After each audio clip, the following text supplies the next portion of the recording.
Good morning. My name is Chaya Kolavali. I'm a senior program officer on the research team at the Kauffman Foundation. And we're going to go ahead and get started. I'm really excited to welcome you all to our September forum, Diversifying the Entrepreneurship Research Pipeline, Emerging Learnings from 2020 Knowledge Challenge Grantees.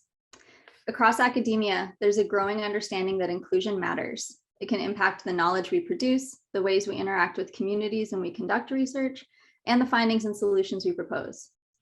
Knowing this, in 2020, Kauffman piloted an investment in 5 teams who are leading 4-year projects that promise to increase the range of perspectives and experiences that inform entrepreneurship research. Today, we'll hear from these 5 teams about their in-progress work, their emerging learnings, and their insight into the value that diversity brings to our field. Before we jump into their presentations, I just want to share a few framing pieces for our conversation today. First, why is this work important to us? For one, it's part of the Kauffman Foundation's mission to help folks with ability and interest overcome barriers to realizing their potential.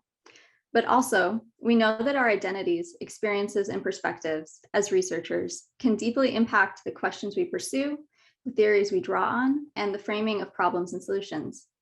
We're working to support the inclusion of a multitude of identities within the body of researchers who study entrepreneurship so that we can generate a full, multifaceted understanding of how to better support entrepreneurs in their communities. This work is ongoing and evolving, and we at Kauffman are learning alongside you the best ways to create space for inclusion within academia. For example, since piloting our pipeline investments, we've shifted our thinking and language away from pipeline and toward pathway. Why? We've learned from other scholars, including emerging work from Dr. Atkins, who's here with us today as a panelist, that the pipeline metaphor misses some key points and may paint an inaccurate picture of the landscape of inclusion within academia. We know, for example, that increases in the number of underrepresented minority students, or URM for short, within some fields does not automatically correlate to an increase in URM faculty at institutes of higher learning. This indicates that rather than solely working to increase the number of URM students in the academic pipeline, we need to also think about investigating the barriers that prevent academia from being a viable pathway for URM PhDs. And as our grantees carry out their projects over the next 3 years, we look forward to further refining our approach as they share what they learn. Additionally, we're also still in the process of learning who exactly comprises the body of researchers who study phenomena related to entrepreneurship. The strength of entrepreneurship research is that it is informed by scholars from across disciplines, but that also makes it quite difficult to understand the complete picture of who is doing this work. What identities, viewpoints, and experiences do they bring to this scholarship? What perspectives are more or less visible?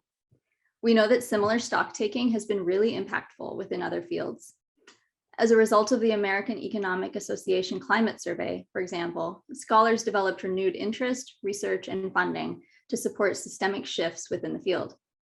We've seen that lead to new perspectives, theories, and debates that help make economic theory more applicable to our diverse society.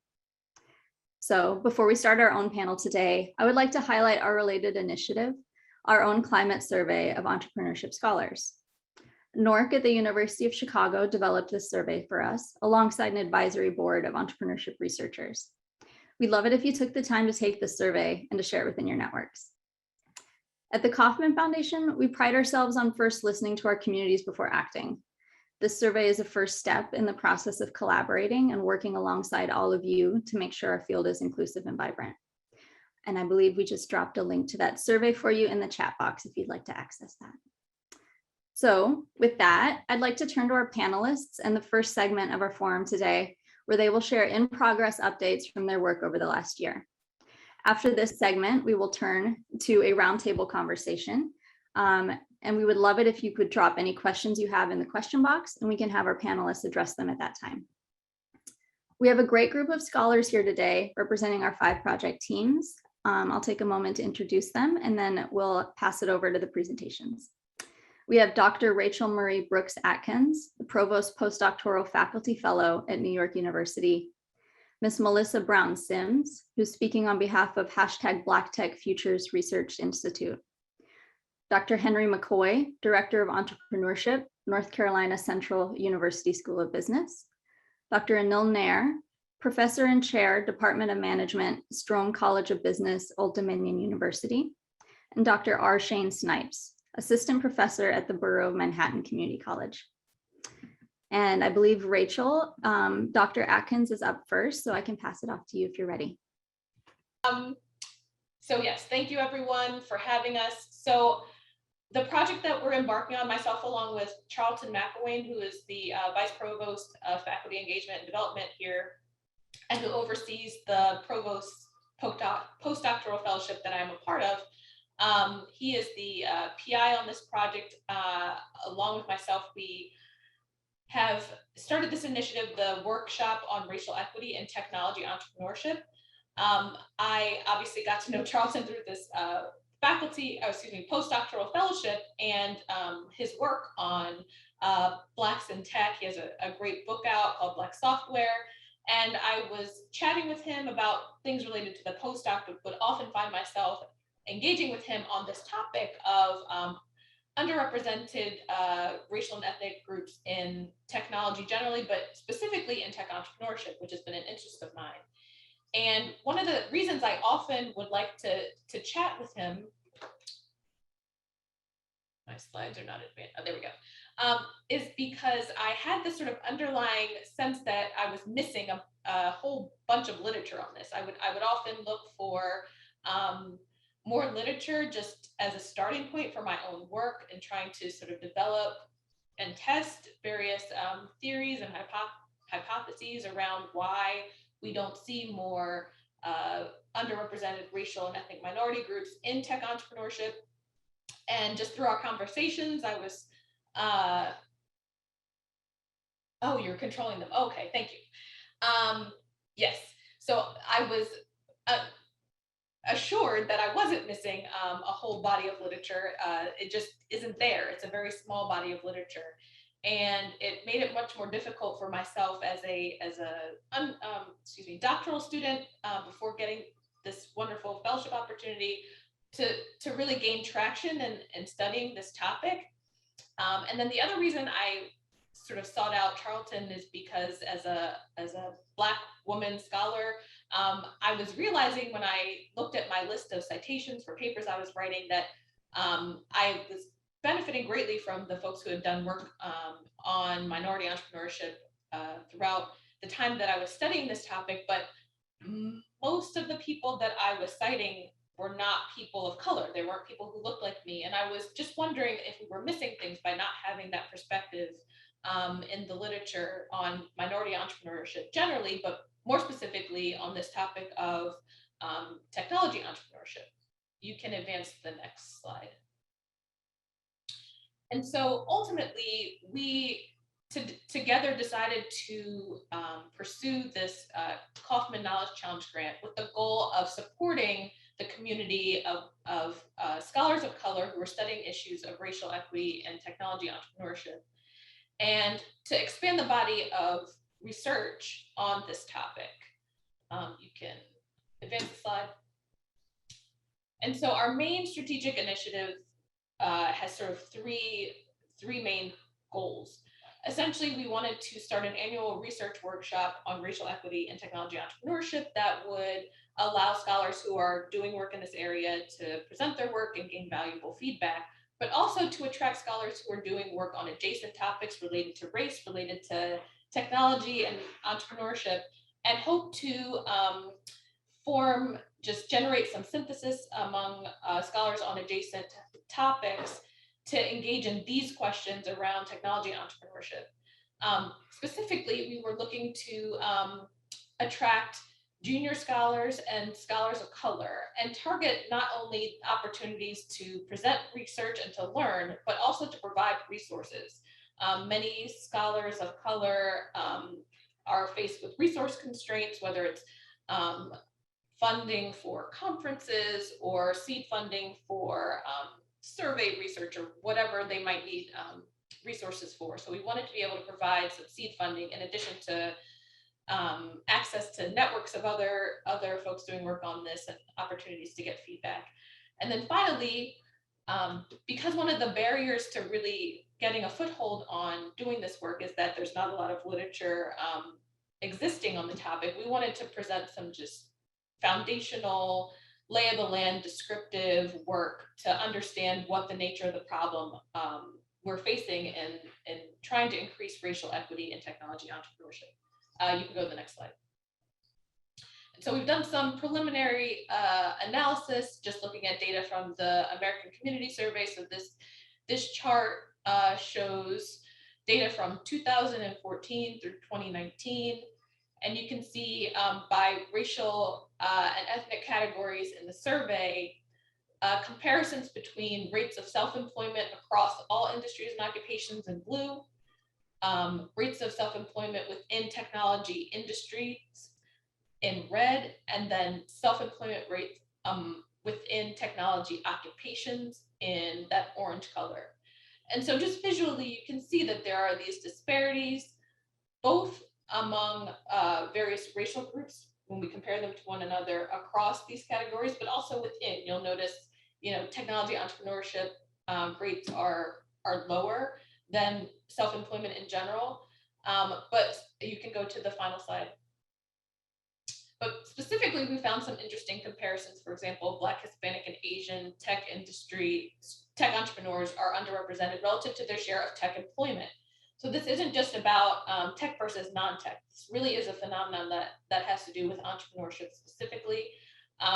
Even though we recognize that certain groups are underrepresented in tech, when we compare even to their share of tech employment, we're still seeing these disparities in entrepreneurship. I don't know where I am on time since I started a little bit late, but I'm happy to just wrap up by saying, you can end the slideshow. Wrap up by simply saying that we were able to hold this past summer a virtual event, given the obviously realities we're all dealing with COVID. We hope that we'll be able to have an in-person event this coming year, academic year. And plans for that are still in the works. It'll probably be some sort of hybrid event.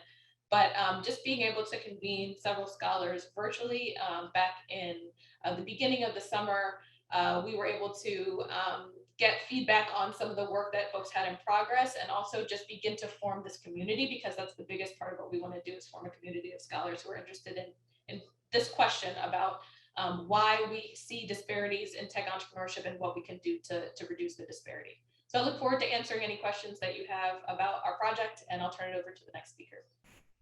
Hi, everyone. My name is Melissa Brown-Sims.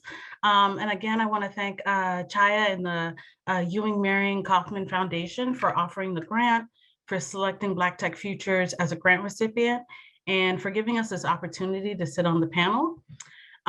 So who is Black Tech Futures Research Institute? We are housed at Stillman College in Tuscaloosa, Alabama, and we were founded in 2020 by myself and my co-founder, Dr. Fallon Wilson.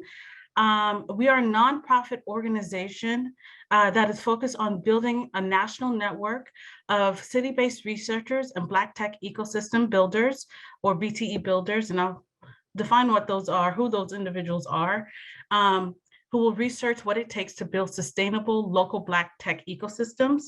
And I'll define that in a minute as well. This is done by identifying, engaging, educating, connecting, and supporting scholars, tech ecosystem builders, and practitioners in technology. We offer training and supports to on-the-ground community-based individuals with the objective of building the capacity of Black communities to collect data that can be used to inform local and national tech policy recommendations. Our ultimate goal for Black Tech's future is to eradicate the substantial racial tech disparities within cities across the US by centering Black people as the solution, or in the solution. One of the things that we do at Black Tech Futures is to score a city's ability to create Black tech ecosystems using our Black Tech Ecosystem Index, which is comprised of 40 different indicators and 130 metrics to get the health of a city in terms of the pathways from K-12 all the way through the entrepreneur pathway process. So what is a Black tech ecosystem, and who are these BTE builders that I'm talking about? So we define a Black tech ecosystem as an ecology of institutions within cities. So these institutions can be HBCUs, for example, historically Black colleges and universities, Black churches, any major type of institution. And these are located within Black communities that are optimized and aligned through the lens of liberation, inclusion, and equity.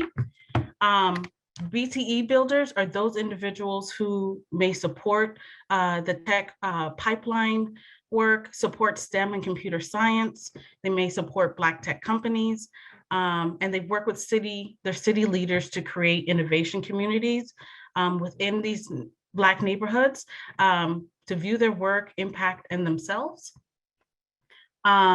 We believe at Black Tech Futures that by utilizing an ecosystem approach that is informed by community-led research, we will help to create and inform Black tech policy.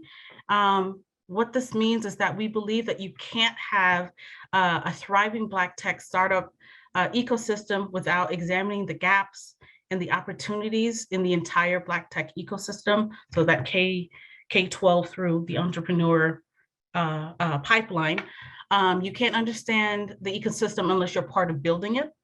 Hence our focus on educating and training our BTE builders on how to conduct research.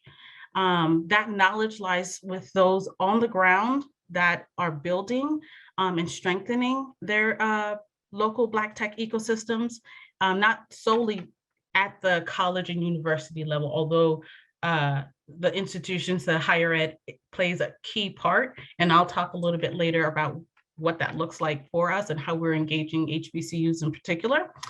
HBCUs are essential thought partners in producing new forms of knowledge that center on the lives and lived experiences of Black people. And that we also believe that by increasing the number of Black researchers focused on innovation, technology, and public policy, we can use that research and that data that is collected to inform policy recommendations and do advocacy at the municipal, state, and national level. So what are we doing in terms of our work with the Kauffman grant? So in year one, Black Tech Futures created 2 separate but aligned curricula for our BTE builders and our HBCU professor. So we call them our senior scholars. And both groups combined, we call them fellows, is their title in the program. We held this year 10 sessions that were held on Saturdays. For the BTE builders in particular, their trainings focused on the topics of and building their skills around survey and interview development, gathering secondary data sources, exposure to different open source tools that they can use to analyze the data that they collect. Our goal is, again, to build the capacity of our BTE builders so that they can also seek out and get funding to support and build their local Black tech ecosystem. The learnings from the work in year one culminated in a capstone project or research plan, basically for 4 cities that we are working with. So our BTE builders and our senior scholars are from Houston, Birmingham, Memphis, and Nashville. So we're working in these 4 cities, roughly nearly 24 fellows combined. And at the conclusion, in year 2, which will be kicking off October 1st, we're going to be working with our fellows so that they can implement components of their research plan that are city specific. Their goal will also be to create recommendations that are grounded in the data that they collect, and they will present their findings and their policy recommendations at the end during our year 2 virtual symposium. So what successes have we seen in terms of our metrics and our outcomes? So in year 1, we've been able to retain 80% of our BTE builders and 89% of our senior scholars. So mind you, these individuals have full-time jobs. They're committing one Saturday a month for almost 3 hours to participate in this training, to learn how to do research or to connect research, the work that they're doing at the higher ed, and how that is in alignment with the work that's going on in the communities. We've hosted 9 online panels with experts, and we've had up to 2,000 viewers nationally viewing each of our online panels that are live streamed via Facebook and Twitter. We've built momentum externally as a result of this work. We've been invited, and we've invited our fellows as well so that they can gain even more exposure and talk about the work that they're doing in their 4 cities, to sit on external panels. And then all 4 cities, again, were able to draft a viable research projects, or the capstone projects. And we've been able to help break down the silos and help them engage in collaborative conversations across and within these 4 cities. And I'm happy to answer additional questions or during the Q&A or at any point. Thank you so much, Melissa. Maybe we can save questions for the end, and we can pass it off to Dr. McKoy, if you're ready. Yes, how everybody doing? Let me share my screen. All right, well, good morning, everybody. And so I want to talk really quickly about the work that we've been able to do and we are doing under the Kauffman grant. We created something called the NCCU, North Carolina Central University, which is a historically Black college here in Durham, North Carolina. We created something called the Elite Fellowship, Life and Leadership Education through Entrepreneurship. And it's a part of what we call the Center for Entrepreneurship and Economic Development, which is an interdisciplinary campus-wide program. So we were able to, with the grant, to create the North Carolina Central University Entrepreneurship Research Clinic and Lab, what we call ERCL. And certainly we plan on the words of, research and things of that nature. The grant will run through September 1st through 2020 through August 31st of 2024.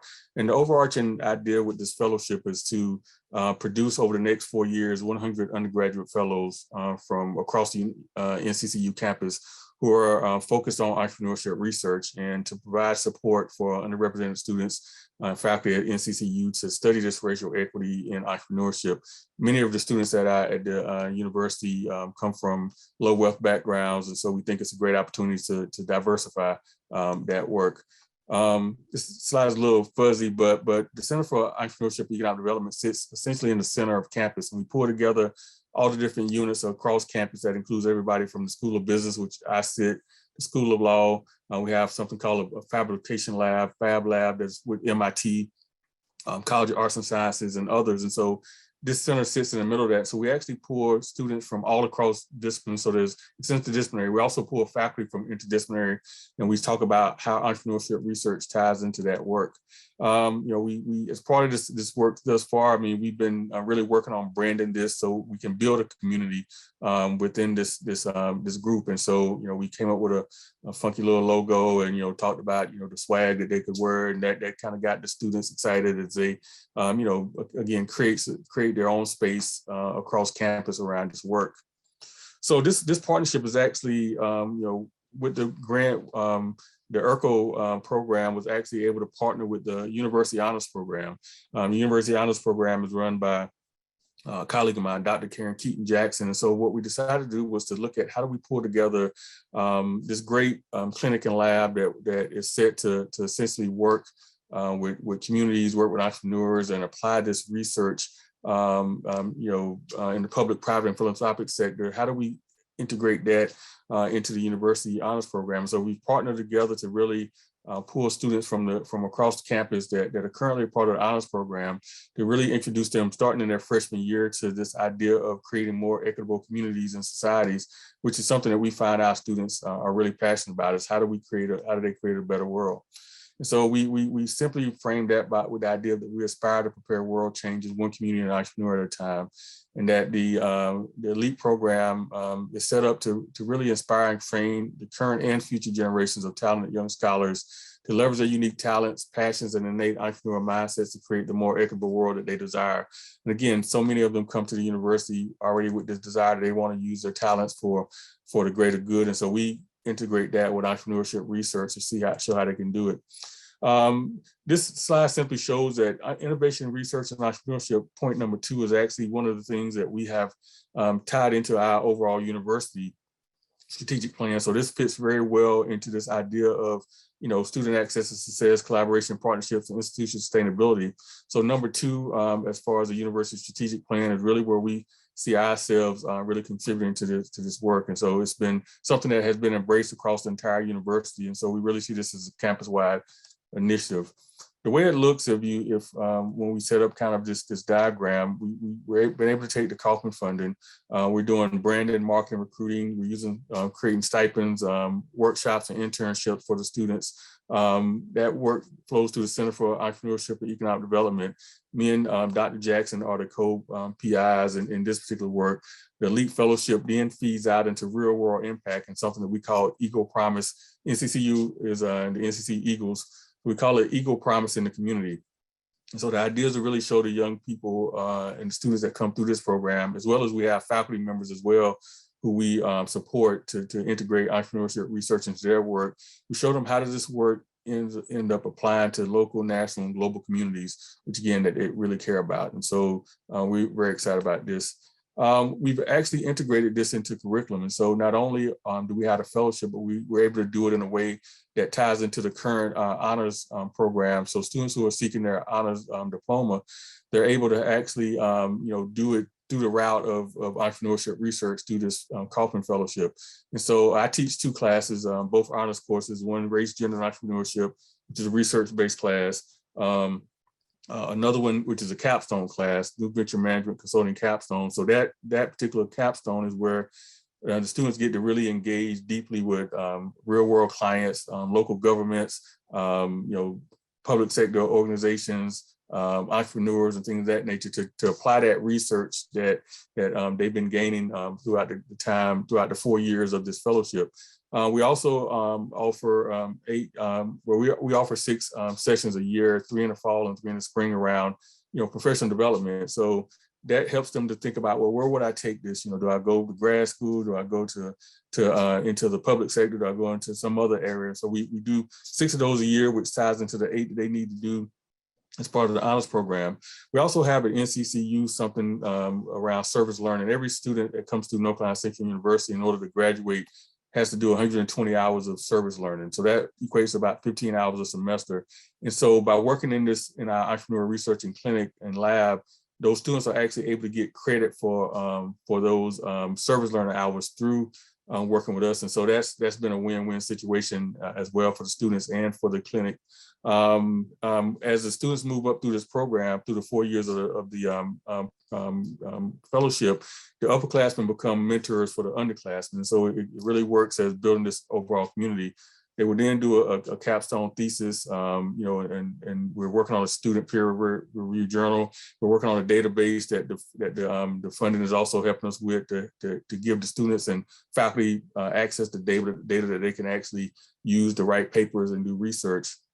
And at the end of the semester, or end of the school academic year, we have a capstone kind of poster contest where they present their research and things of that nature. So we try to, again, ground it in areas that they are interested in and then build research around entrepreneurship with that. And so just kind of finishing up, kind of the way we think about this schedule is that we start out with, really before the students even come in, we aim to bring the students in during their freshman year. So we actually once we start getting a list of students who have accepted to come to NCCU, or either trying to decide whether they're going to come to NCCU, and we know that they're a part of the honors track, we then reach out to them and say, hey, here's a program we offer this type, and this is why it's great for your resume and your future. And we start marketing. We then open up an application process before they even get to campus. That stays open, even once they get here. We have a bit of an open house, and then we enter into the fellowship. And so our fellowship kicks off at the beginning of October 1. of each year. So we have a class that we're about to enter into. We have the career talks and the workshops, and then each summer we will have an internship program, and we just finished up our internship program for this first cohort. We had a cohort that we brought in 2020. Because of the pandemic, we brought them in the spring instead of the fall. But they had a great spring semester, great summer program with internship, and they're into the fall now. We're about to bring in our second cohort of students, and hopefully once we're past the pandemic and things of that nature, the goal is to open it back up for to do travel and things of that nature, to really deeply immerse students into this work. And so that's essentially the where we are now with the elite program. Again, we're heading into our second cohort, which will kick off October 1st.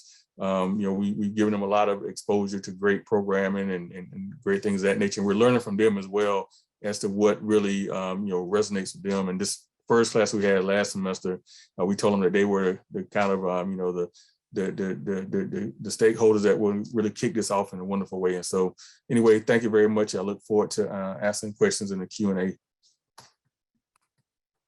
Thank you so much. Dr. Nair, if you're ready, you're up. All right, thank you, Chaya, for inviting me to be a part of this panel. As the Kauffman grant supported our initiatives in transitional entrepreneurship, I thought I would start off by describing this term, which is kind of new to probably most of you, and also explain why we decided to focus on TE, or transitional entrepreneurship. Then I'll go over some of the grant-supported initiatives. I don't think the grant was a generous one, and it has supported a lot of initiatives. I don't think I can go through all of them today. So I'll focus on only two, which I think have the potential to have a significant long-term impact. And then I'll conclude with some takeaways. So what is transitional entrepreneurship? We started off with a working definition. It had two distinctive dimensions that I think defines transitional entrepreneurship. It is the study of entrepreneurs from groups that have faced unique challenges and had to overcome significant adversity in launching their ventures, and also for whom their ventures was means to significant life transition. And as you would expect, when you launch a new term, when you introduce a new term into academia, there's a lot of debate about the term itself and the scope of the term. And I'm glad to say that scholars are already at work trying to debate the scope of this term, whether we even really need this term, a new phrase in our lexicon on research in entrepreneurship, and also at conferences. So I'm pretty sure that this concept of transitional entrepreneurship will evolve as we go forward. Many of the leading scholars are grappling with this phrase and trying to define it as accurately as possible. And we welcome that. We never intended that our starting definition is going to be the final one, but we just wanted to get the ball rolling with a working definition. So why transitional entrepreneurship here at Strome, here at ODU? Mainly because of our location. So Strome College of Business is located, and ODU is located in Norfolk, Virginia. And this area is one of the largest naval bases in the world. And a lot of military personnel, when they retire, they decide to settle here for whatever reason. I think it's the weather, though today it doesn't look like it could be the weather, but the weather is usually pretty good and we are pretty close to the water. So it's a very desirable destination for retiring veterans. And when veterans, when they transition to civilian life for various reasons, they launch their own ventures. And they also face unique challenges that have been well documented in scholarly research. So our initial focus was on veterans just because of our location, but we also quickly realized, when I say we, I mean the faculty and administrators at the Strome College of Business and at ODU, that there are other groups also that have to overcome significant adversities as they launch their ventures, resource constraints, and all kinds of, and also it's a significant transition in terms of the life choices. So we decided to expand the scope, go beyond veterans and look at other groups that also experience such adversities and for whom entrepreneurship is a significant transition. And I think, this was quite appropriate. The larger umbrella term allows us to also look at some commonalities across these groups and shared identities, etc. And that's what scholars have also said. When we reached out to scholars to organize some of our conferences and discussions, we felt that they also supported this kind of expanded approach to the study of entrepreneurship, because they thought the earlier work was kind of siloed, and bringing it all together can help us look at some commonalities across. So that's the reason why we looked at transitional entrepreneurship, primarily because of our location. What are the goals for our focus on this initiative? Twofold, engagement and research. Strome College of Business under the new dean and also the university is very focused on engagement with the local community. So one goal that we had was, whatever we do in the transitional entrepreneurship space would have to help transitional entrepreneurs, right? So develop programming for them, mentoring them, providing resources to them, setting up incubators. So it's a long-term plan. We are probably at a very early stage, and the grant certainly is helping us move forward. There's a lot to be done. And also then, in addition to engagement with the community, research. We are an academic institution, so we wanted to back, whatever we do, we want to have some synergies. So we want to have some research also in the domain of transitional entrepreneurship, and research at multiple levels. I mean, first is just taking stock of transitional entrepreneurship. What are the numbers locally, nationally? What are the resources that are available locally, nationally? What kind of research can be published in peer-reviewed journals? What are the unique challenges that transitional entrepreneurs face? Do we have a comprehensive sense of idea of this, the challenges that they face? What are the relevance of existing frameworks in explaining the challenges faced by transitional entrepreneurs? Do we need new theories? What type of support systems or interventions work? And what are the impact of policy initiatives? Because as soon as we started delving into this domain, we realized that policy plays a big role. So it's a fairly broad spectrum, even in terms of not only engagement but research. I mean, there's a lot to be done. So the Kauffman grant came in at the right time. It's helping us with engagement and with research.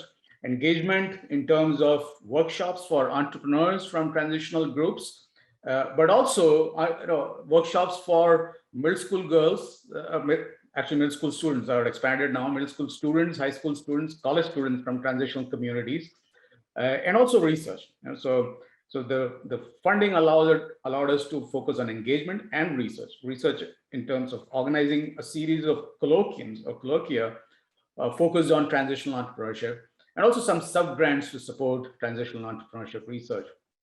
So I don't have the time to go into all of our initiatives here that Kauffman is supporting very generously, but I'll focus on two, as I said, which I think have huge long-term potential in terms of impact. So I'll start with this colloquium. So the first colloquium funded by Kauffman was organized in 2021. And I'm glad to say many of our panelists were also involved in supporting this colloquium. And we brought together a diverse group of scholars, editors, entrepreneurs, and policymakers to this colloquium. Our target was 25 participants for the first one. And this is one instance where actually going virtual due to COVID helped us actually. We ended up with 125 participants, about 80 co-authors, panelists were involved. And we had attendance from more than, I think about, I've got the number there as 13, but I think it was about 16 countries. Fascinating panel sessions, multiple paper sessions focused on transitional entrepreneurship among women, among veterans, among minorities, and so on. Here are some samples. So we had some leading scholars as well as scholars from I would say universities or settings where we never saw attendance. So we started off with a overall discussion, a panel session on the potential for entrepreneurship among veterans and its economic and social impact. So I'll be happy to share the entire program that we had here in 2021. The program was very successful. We did a survey after that. An independent organization did a survey of the participants. They all enjoyed it. They thought it was very, very helpful in learning about transitional entrepreneurship and all the research that was going on. And perhaps because it was so successful, I've started work on the second edition of the survey, and already we are getting a lot of leading scholars who have agreed to participate. So that's the colloquium part. A second initiative that also I think has huge potential, funded by Kauffman, was this community problem solving challenge. And basically what happens in this program is we have high school students from transitional communities, economically distressed communities in our area, who participate in developing entrepreneurial solutions to problems in their own community. And these problems are identified by community leaders. And as our students attend the workshops and work on the solutions, they are mentored by our STRONG or ODU students, okay? So this is, I see as a win-win-win for all who are involved. The high school students win. They look at the world not in terms of problems, but in terms of they can bring their skill sets to solve the problems that they face. So they develop entrepreneurial skill sets. They also connect with university faculty. They connect with university students, and hopefully this will forge pathways to their attending colleges and either becoming entrepreneurs themselves or becoming entrepreneurial scholars, or scholars in entrepreneurship. So it's a win for the high school students. It's a win for our own students, who develop not only entrepreneurial skills, but also leadership skills as they mentor these high school students. It's amazing to see the bond and the connections being formed there. And finally, it's a great win for our community leaders who often are grappling with all these problems on their own. It's great for them to partner with and see that they have partners in the university and in high schools, to help them as they address problems in their communities. So I see this as a very interesting program that we have already received interest from other schools and principals in scaling up. So we will try to do that. So these are the two, and of course there are many more initiatives that we have. We can go into that in more details later on. So the takeaways. Now in blue, I have the takeaways that I was anticipating here, blue font, and which are good. The red fonts are the ones where I think we kind of learned that we need more attention. For example, so I'll focus on the red ones. More efforts to reach diverse group of scholars. So we're going to be doing that for the 2022 edition of our conference. We are going to be writing to deans of schools, HBCUs and MSI, to ensure that the word about this conference gets out, and also reach out to other schools around the world. I was surprised by the international attendance, so we want to reach out to other schools around the world. The other challenge that we have discovered is connecting resources across ecosystems. We are doing a lot locally, or we're trying to create an infrastructure locally, but as we talk to folks across the country and across the world, it seems like there's a lot of good work going on. Like even as Melissa was saying, in different parts of the country in terms of creating ecosystems. So perhaps, some synergies, and this is where I think Kauffman can play a role, some synergies can be obtained, or we should work towards that. In terms of the high school project, the community problem solving project, what we discovered was great. These students are coming up with interesting solutions, innovative solutions to problems in their own communities, but we didn't really think about the resources needed to execute these proposals. So our dean is working on generating some resources and has said that we'll go down that path, but I'm just foreseeing that's something we'll have to do, that it's not enough to have the students come up with solutions and then we say, okay, that's great, we're not going to do anything about it, but it have to be followed through. So the way I see it is that this grant, which is a very visionary grant, is helping us, in terms of not only supporting transitional entrepreneurs through these workshops and all the resources that we are able to provide, but also is bringing in students, right from middle school, high school, college, and scholars into this fold, who could then address the challenges faced by transitional entrepreneurs. So those are my takeaways. I'll be happy to talk about the other programs that we have and any other data that you would like to look at in terms of our conference or other initiatives. Thank you. Thank you so much. And we can transition to our final presentation. Dr. Snipes. Thank you so much for coming out today. It really is fantastic to hear everyone's work. I'm always amazed when you get scholars together, how we are dealing with all of these different challenges in the world in so many different ways. So I'm so proud to be part of this group. So thankful to Kauffman for putting all of this together for us and helping us to assemble these types of resources behind these types of issues. It is a huge concern for places like New York City, where there is a good amount of challenges in all different neighborhoods and all different communities, which is the context for how and why we wanted to start and build on the Citizen Entrepreneur Explorers program at the Borough of Manhattan Community College. So I'm situated at the Borough of Manhattan Community College. I have been there since 2017, and something that I discovered as I started working in the area of entrepreneurship is that our students come from extremely diverse backgrounds with a lot of potential for them to feel overwhelmed and with a lot of lack of resources at their disposal. So they also feel quite disconnected from what they feel like entrepreneurship is in the world. A lot of that has to do with the fact that they don't necessarily relate to the businesses that are close to them and in their neighborhoods. So in 2017, I began to put together a curriculum that got students back in touch with their neighborhood through a research process.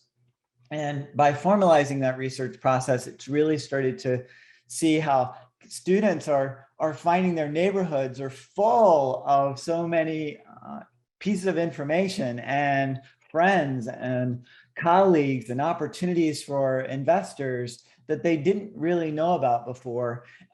And so when I pulled this, what I call Citizen Entrepreneur Explorers program together, I started thinking about what does it really mean to do community first research? And how do you get students to think about research from a community first perspective?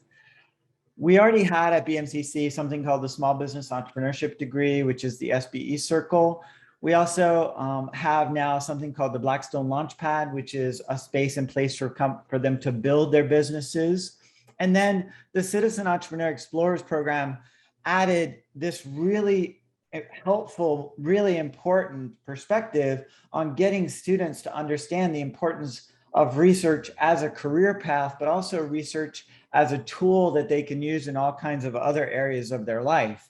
So we have some key statistics from BMCC. We're about 42% Latinx, we're about 39% Black, and then overall about 78% of our students are Pell eligible, which just means they're at a level of income that allows them to get access to financial aid. So there's a good percentage of our students that come from places and spaces where they do need not help as much as give us a foundation, is what they always tell me.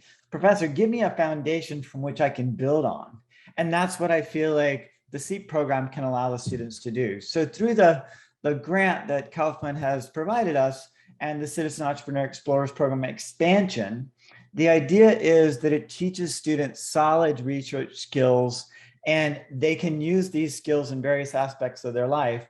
So they not only use it to explore their neighborhoods, which is what that picture is in the upper left there. It's a picture of the Bronx and the communities and the types of businesses that the students would be talking to and connecting with through the research questions.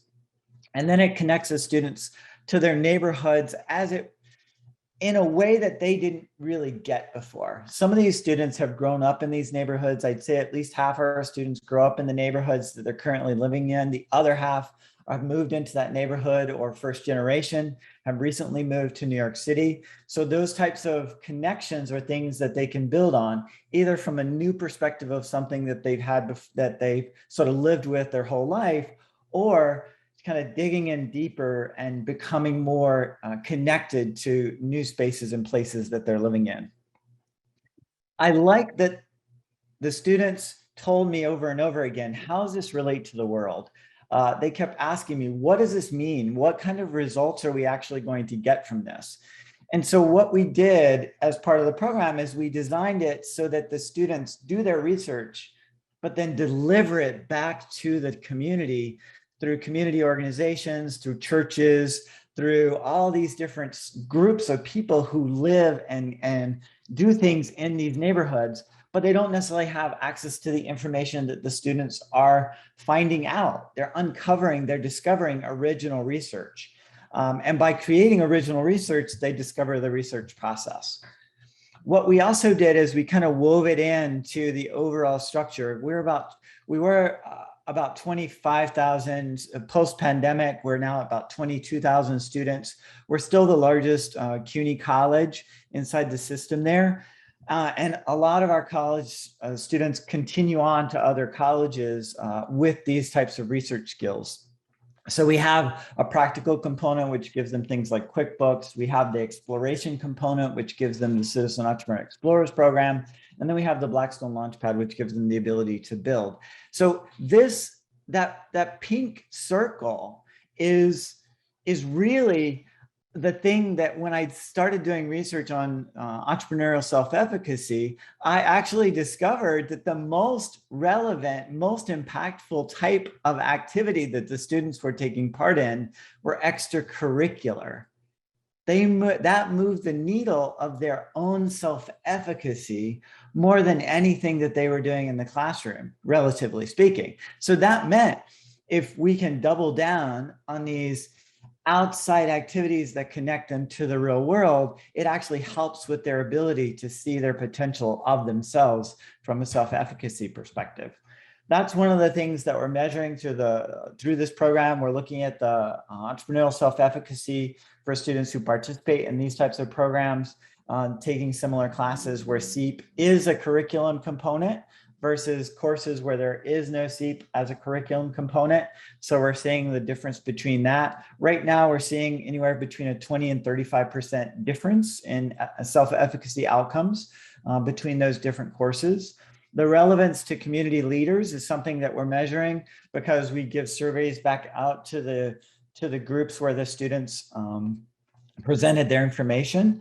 And we want to control for neighborhood friendliness or for the fact that this is something that the students are presenting to the community. So sometimes that type of relevance might feel a little bit more like they want to be nice versus actual relevance to community leaders. So we've asked quite a few questions relative to that piece. And we're finding that a good number of them, more than half of the community leaders, are finding that this information that the students are delivering is actually relevant to what decisions they might be making for businesses and policies. The student research inclination is the last thing we're checking, and that is we're really looking to see, are the students more inclined to either explore research themed type career paths? Are they intrigued about academia and the potential for that? And has that increased from before the class to after the class relative to each of the courses that the students are in? And I'm not going to go over this, but I just wanted to show you that the framework around the Student Entrepreneur Explorers program kind of follows on the left-hand side, going down there, a few steps that the students go through, and then there are levels that they work across to. So are the things that they're looking for purposeful? Is it relevant to the community? Is it a bold choice? And most importantly, is it important to the student? Do they find some me connection to this thing that they're doing?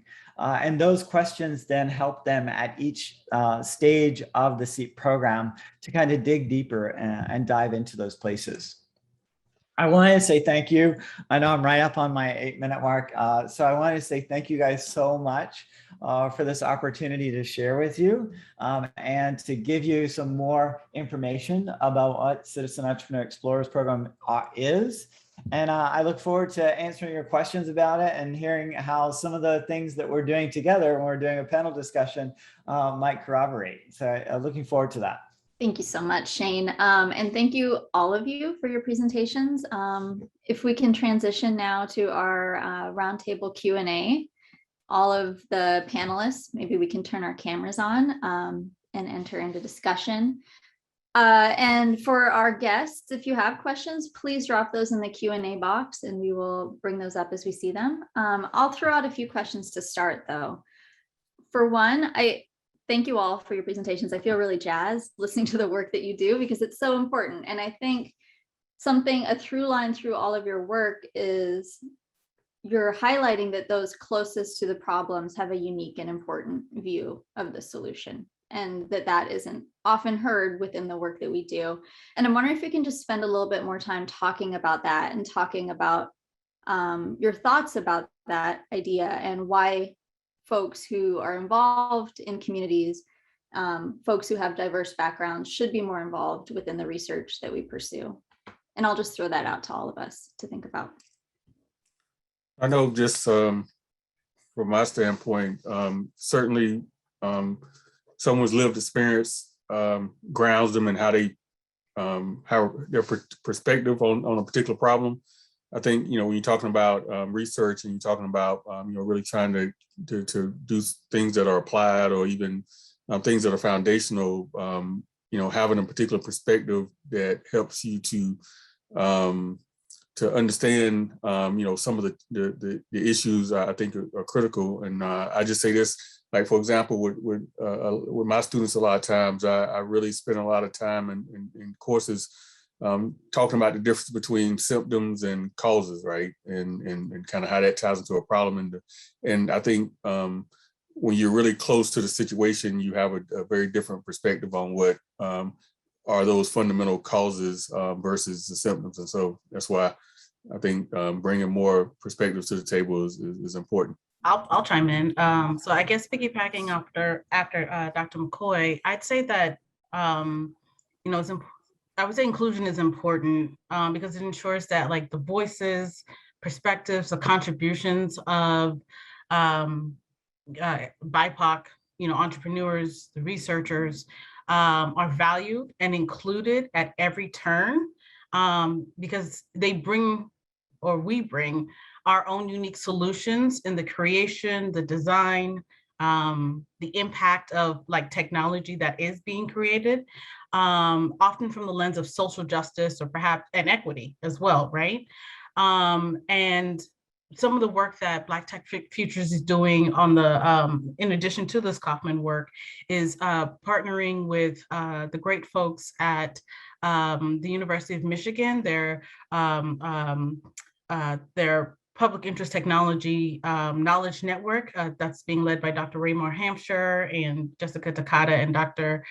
Teo Fabusi. I apologize if I did not say that right. We put together like a blog that really talks about, that delves into why it's important for inclusion and what the larger community should do to help ensure that happens, their voices included, right? I would just add to that. I think sometimes that there can be this this sort of veil or illusion of objectivity that comes with research that's really hyper focused on establishing certain sort of causal models and drawing on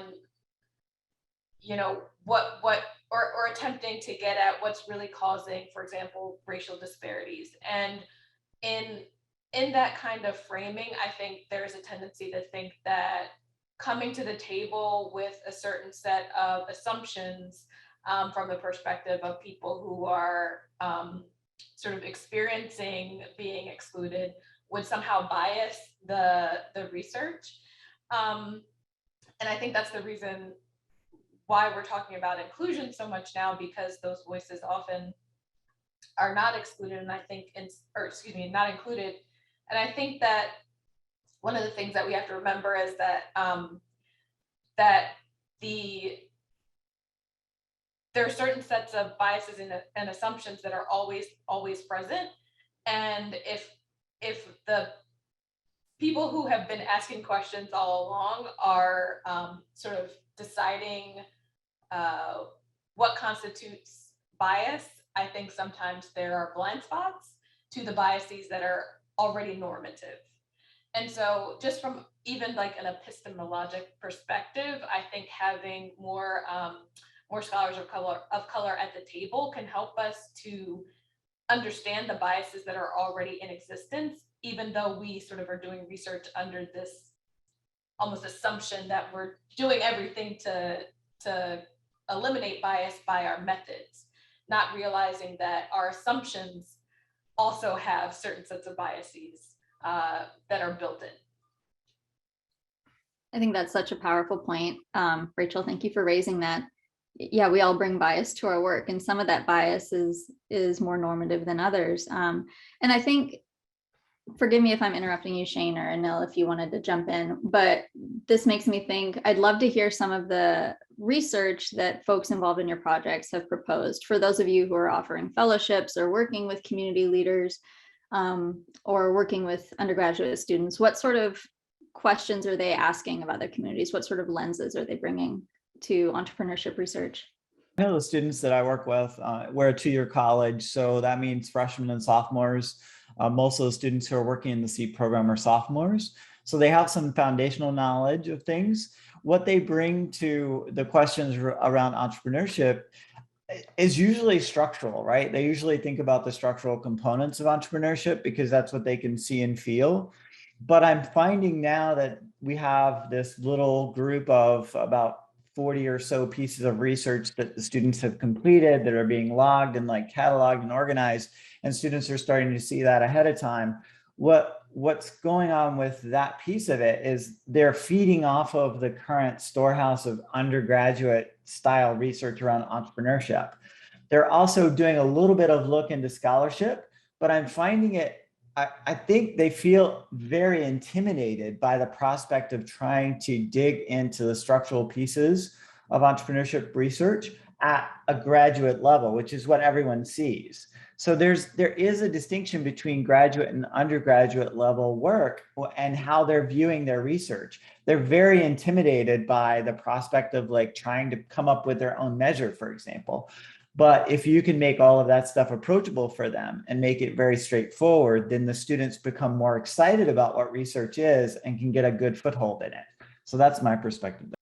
I would offer, just from my standpoint, I mean, I try to start out students kind of grounded in their own kind of pathway. Entrepreneurship oftentimes, there's always a story and narrative tied there. So I try to help through analogy and things of that nature, help them understand that kind of every entrepreneurship journey has its own kind of narrative, and then help them to kind of grab their own narrative in that. And so what I have is a lot of students who really,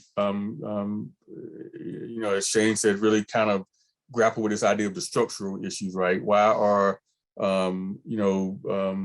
minority communities, always, dilapidated, and why they don't get access? Why are the businesses so small? And so some of the key things that have come from my students thus far is really looking at the racial wealth gap and how that ties to entrepreneurship.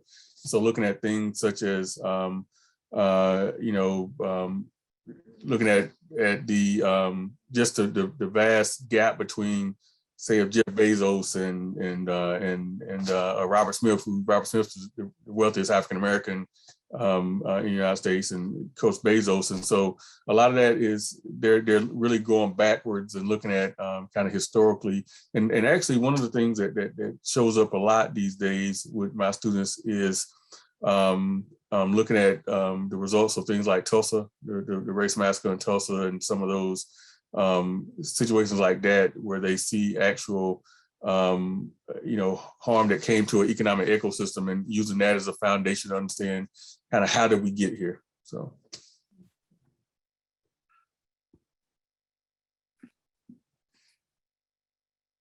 Maybe to tie in one of these questions we've gotten in our Q&A, there's a question here that gets at technology around medical initiatives, I think. And maybe Rachel and Melissa, you can both speak to why, in particular, inclusion is important within tech entrepreneurship, and what that question is really getting at.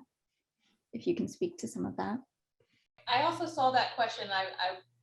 If the question writer would like to add a little bit more, because I wasn't exactly sure what they were specifically asking, but just to speak to just to speak to the broader topic that you mentioned, Chaya, one of the reasons that got me, for example, interested in this topic, aside from the fact that this is just an area that's a high growth area in our economy, are the consequences of sort of what kinds of technology we as a society have access to, what kinds of technologies end up becoming commercialized, and how that can impact marginalized communities if people of color are not involved in the production of these kinds of technologies. And so ensuring that there are people who are,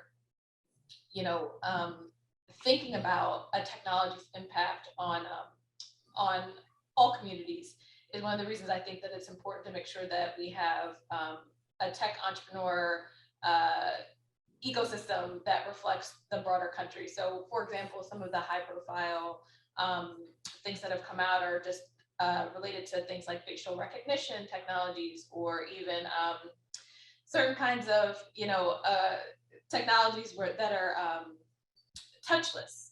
For example, in these COVID times, people are not wanting to touch surfaces as much. So we're seeing people installing, kitchen or bathroom equipment that is touchless. But the extent to which those sensors do or don't recognize, for example, different pigmentation, if somebody isn't thinking about how this affects all of society in the process of producing these kinds of technologies, then you'll have things that don't work for everyone. And there are all sorts of negative consequences of that. But then also, it's not just about saying, okay, who's there, but also understanding why talented folks who want to do this kind of work aren't able to get the same opportunities. And just even some less formal conversations that I have to try and inform my work with entrepreneurs of color, and hearing how different some of their experiences are to their counterparts who are from majority groups, the kinds of hoops they have to jump through to gain legitimacy, the assumptions that people in the ecosystem make about their abilities, the ways that they have to expend extra energy to try and overcome the biases of the people who are sort of gatekeepers. If we want to see more representation, we have to address the ways that the ecosystem itself erects higher barriers for people based on their racial or ethnic identity. So I think those are some of the reasons why this work is particularly important to me. I piggyback on that just quickly in terms of, I spent a decent amount of time working with my students in the entrepreneurship program overall, and thinking about the idea of how do you demystify technology development, right, in significant ways, because I still have a lot of students that come to the table and they kind of replicate what they see, right? I mean, they see barbershops and beauty salons and things of that nature. And so they have a, inclination to do those things. And we know that technology has such an important role in overall society. We at NCCU received a $5 million grant from Intel to do in our law school around tech and law. And so we're partnering with them, with the law school. We partner over time to do things like intellectual property clinics and labs that helps, again, to introduce students to the idea of how do you create intellectual property that will then help to protect your development, that will create wealth, and that could have this broader community atmosphere. One of the great offshoots of this fellowship program that's been created through Kauffman is that I also run our angel network at the university. So we look to connect students and faculty to capital to help them develop early stage ideas. And so I've been able to actually duplicate in the angel network a set of fellowships that work with the capital side and get some funding from some banks and other folks. And because I do think it's important when you talk about developing the tech space and the entrepreneurial space that's more diverse, you also have to think about, well, who's actually went on the other end with the checkbook, right? And who's gonna, when you start pitching ideas or start knocking on doors, who's gonna be willing to make that investment? And so to Rachel's point, trying to think about the whole ecosystem and who's in those different chairs. And so I think that's important to be able to, create incentives in the marketplace to say, well, if Black and brown folks come up with these technologies and things like that, there's going to be a marketplace for them to move those ideas forward. I echo everything that Dr. McKoy and Dr. Atkins just said. I think I take a step back and just point to the fact or the reality, I guess, that, COVID has exacerbated a lot of already issues and challenges within many of the communities of color. Even before COVID, we were struggling. COVID exacerbated it. And by that, I mean, 41% of Black businesses have closed since the pandemic. And 38% of the Black population kind of nationwide do not have internet access or reliable internet access. And then because we've transitioned, literally, it seems like, or leapfrogged almost, to an internet-based everything. You can order everything online, groceries and, things that most people would not have done prior to COVID or taken up and used on a more consistent basis. So many of our Black businesses in our communities their websites were not search engine optimized. So they couldn't handle the online traffic, or they weren't ready for when there was all this online traffic, and miss out on that revenue that other perhaps more or had slower internet speeds, depending on the region, if they're more rural or, I live in a neighborhood, pay my taxes, but my internet has a monopoly. There's a monopoly in terms of my internet provider, and it's unreliable, unfortunately. But all that to say, they could not compete for online traffic with that other businesses already received. And this is just another or a different example of the digital divide and the disparity for Black businesses, Black business entrepreneur, tech entrepreneurs. And it requires really an intentional and aligned federal, state, and local response and resources at each of those levels to help address some of that, I think. Yeah, and I'll just dive in at the very beginning of the pipeline, because I'm sort of the person who's looking at the students who are just starting out in college, and how you get them to see this space of technology as an opportunity for them and to kind of open it up. It's an education process that we're just now starting to weave it into the SEEP program, because we do want there to be an awareness of what technology is and how it works. So I would say it's a little ways coming, because right now our most important thing is we want our students to reconnect to their communities first and kind of understand that relationship building process.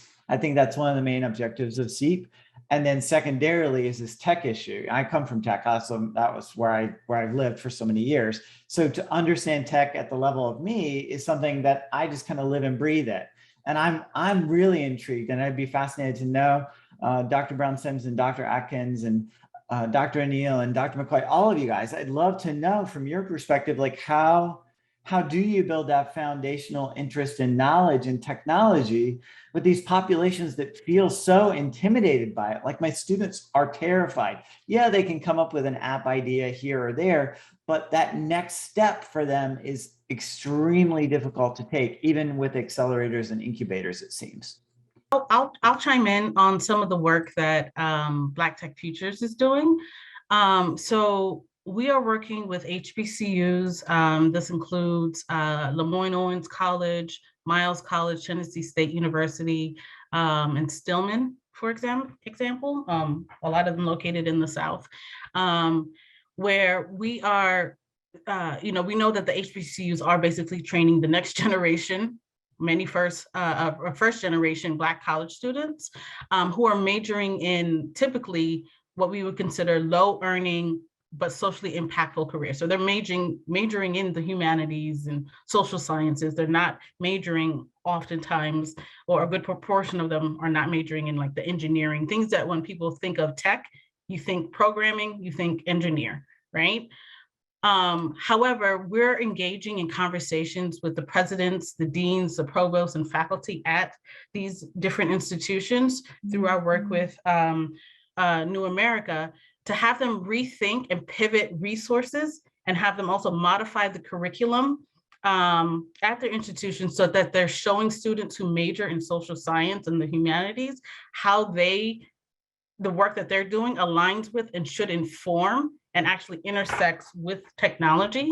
So that means that, our goal is that what we're trying to do is to show them that there's enough space at the table to include others who aren't the engineers, computer science engineers, programmers, and that whatever is built, that we assess, and this is where the majors come in, coming in from a social science background, you look at something differently than someone with a programming, like you're just developing it, but what are the unintended consequences in terms of the access and application of that technology? How is that data that is being collected through our phones or whatever, how is it being used so that it's not mishandled or used to further widen the gaps? And to Dr. Atkins' point around like the pigmentation, when you go to the bathroom to wash your hands, the automated thing, it initially did not recognize darker skin. It was a person of color who, researcher, I believe it was a researcher, who figured that out, right? So there are different ways that you can come at a problem. So I think it's showing them, how do you apply it for them? How does it apply to them? And they come in from a different, maybe social justice sort of perspective, perhaps.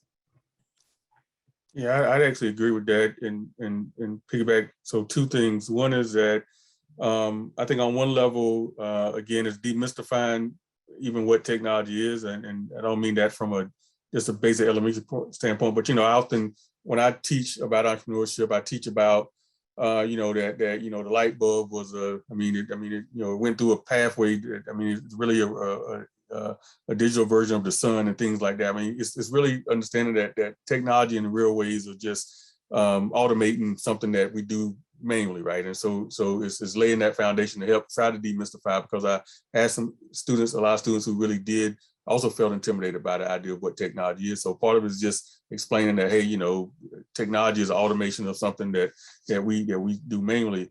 I say the second part is certainly making it relevant. So many of my students come in with this kind of social justice bent because of the communities they come from. And so I think to the extent that the technology can be seen as a part of a value proposition to make those conditions better, I think it becomes something that they then really are passionate about. And I think it's showing that intersection of those things. So I agree, Melissa. I want to hop in because we are running close to time, even though this is a really great conversation. And I think we probably have time just for one more question. And Rachel, I think I saw you unmute yourself, so maybe we can start with you. But the one question I want to end on and give everyone a chance to respond to is, what success have you seen over the last year? I know this has been a really hard year to be doing this work for everyone, particularly being situated at universities. But I know you all have really impactful stories that have come out of this work. So before we close, maybe we can just end with something positive or your biggest success coming out of this work so far. I would say two successes that we had so far. We are very close to putting out our first working paper that does look at this issue primarily just descriptively, but also sort of sets a foundation for a research agenda that we're hoping other scholars will jump on board to. And it gets at actually the opposite end of the pipeline that Dr. Snipes was talking about. So I think there is a lot of sort of understanding about the pipeline, the fact that we need to have a wider pipeline. But what I think is less understood is the fact that there are folks who are in technology spaces and that are having, if you look at popular media, having really terrible experiences in tech. And some of those folks are leaving tech. And I wonder to what extent we would see more of them retained, for example, if they had another alternative path to, say, entrepreneurship.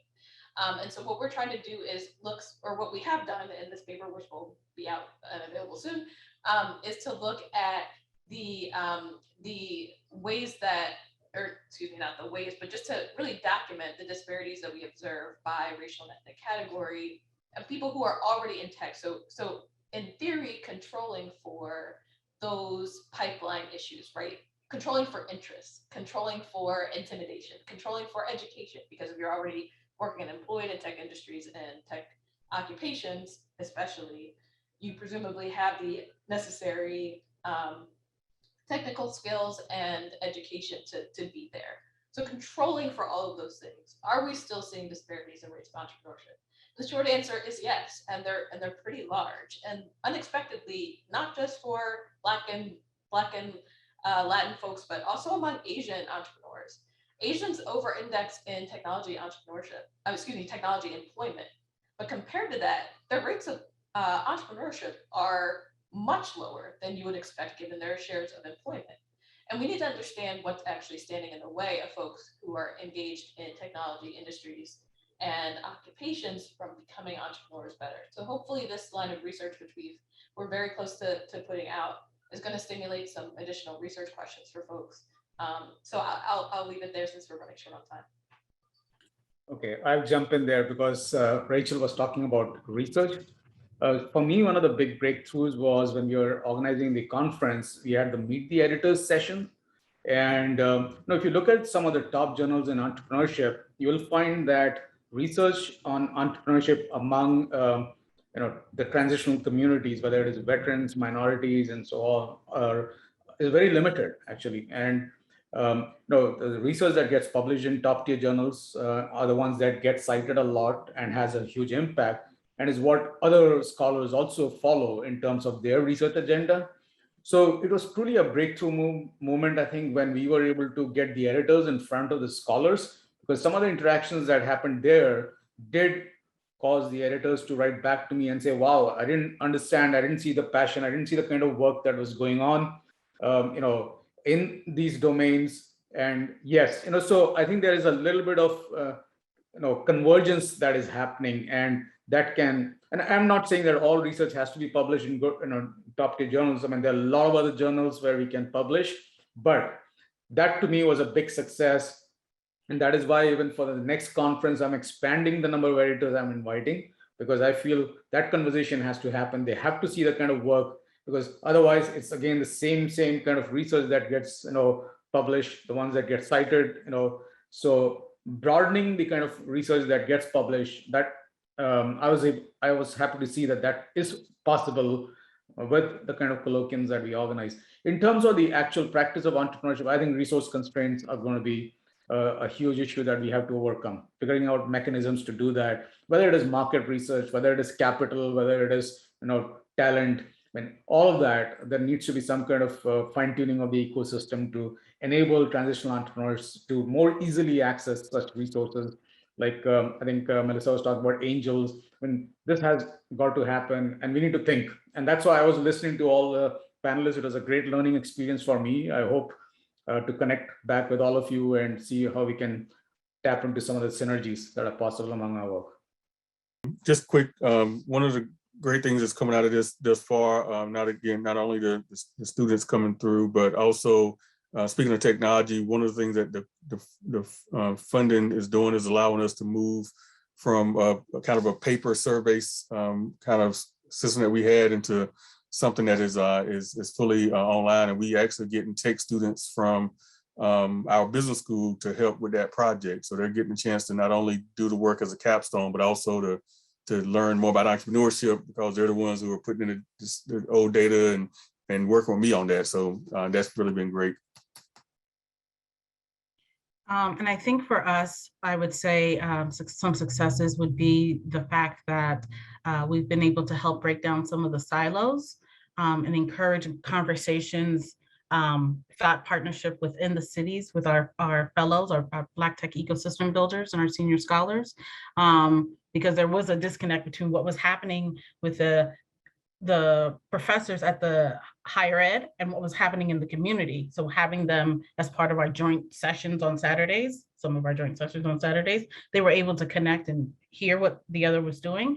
The other is like policy change, or at least policy discussions and the impact of that through our panels that we host, so that we've hosted in live stream on Facebook and Twitter.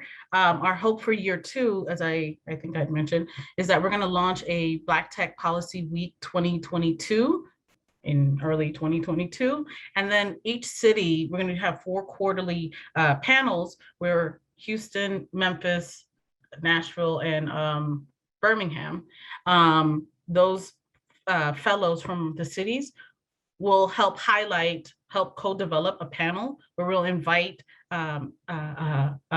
policymakers from their cities and some nationally to sit in and engage in that conversation around policy and the work that they're trying to do in terms of their capstone and research projects as well, to get the word out, to get buy-in, to get support, that sort of stuff. Yeah, and I'll just add really quickly, from our perspective, we're so excited for the undergrads that they're doing some great work. 2 of them have been recognized at some national undergraduate research conferences. And then there's a collaboration with an organization called College Leap, whose goal is to help get community college students through to other academic levels, higher and higher. And they have a research collaboration that's going to connect us to some other higher education institutions like Columbia and some of the star we call them star colleges that students like to aspire to, and we want to help them at least get some research connections between the two and eventually get them into those places. So that's what we're looking for, and that's what we're excited about. Thank you all so much. I know we're right at time, but this was such a good conversation. I appreciate all of you and everyone who joined us. I just want to make a quick plug for our next month's issue forum.